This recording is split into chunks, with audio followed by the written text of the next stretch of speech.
In 1776, American money was so worthless soldiers wiped their boots with it, farmers refused to accept it, Congress printed it until it meant nothing. Today, the US dollar controls 88% of all global trade. Every barrel of oil on earth is priced in it. Here's how the world's biggest joke became the world's most powerful weapon. The continental dollar, America's first currency, lost 99% of its value in 4 years. Congress printed $241 million of it with nothing backing it. No gold, no silver, no tax base, just promises from a government that didn't technically exist yet.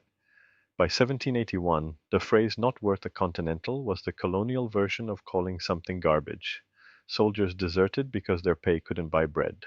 So, how do you go from that literal worthless paper to global dominance in 250 years? But here's the thing nobody talks about. It wasn't gradual, it happened in three explosive moments. Moment 1, 1792. Alexander Hamilton creates the US Mint and pegs the dollar to gold and silver. For the first time, American money has a physical anchor. It's not just a promise, it's metal. Foreign nations begin accepting it. Trade routes open. The dollar goes from punchline to player in a single decade. Hamilton didn't just save the currency, he made it real. Moment 2.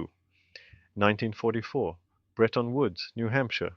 44 countries sit in a hotel and agree to peg their currencies to the US dollar and the dollar to gold at $35 per ounce. Why? Because after World War II, America held 75% of the world's gold reserves. The rest of the world was in rubble. America was the only economy left standing.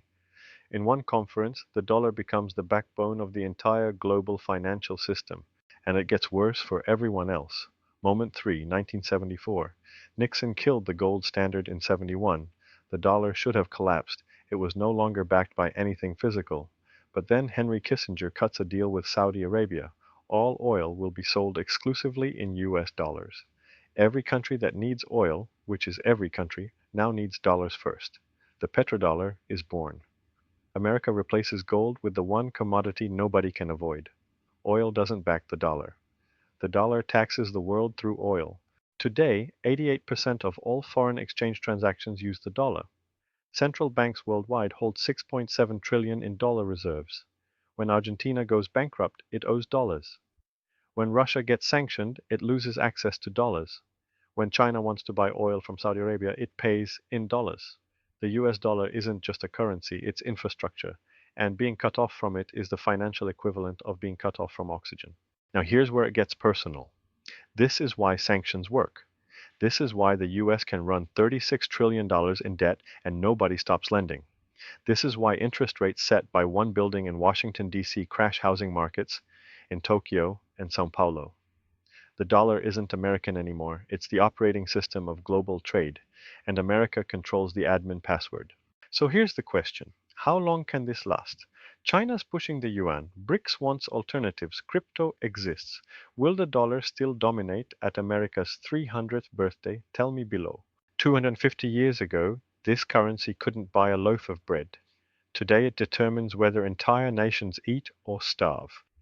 The dollar didn't conquer the world with armies. It conquered it with infrastructure, and the founders built the first peace. If you want to understand how money really works, subscribe, because the next one follows the money even deeper.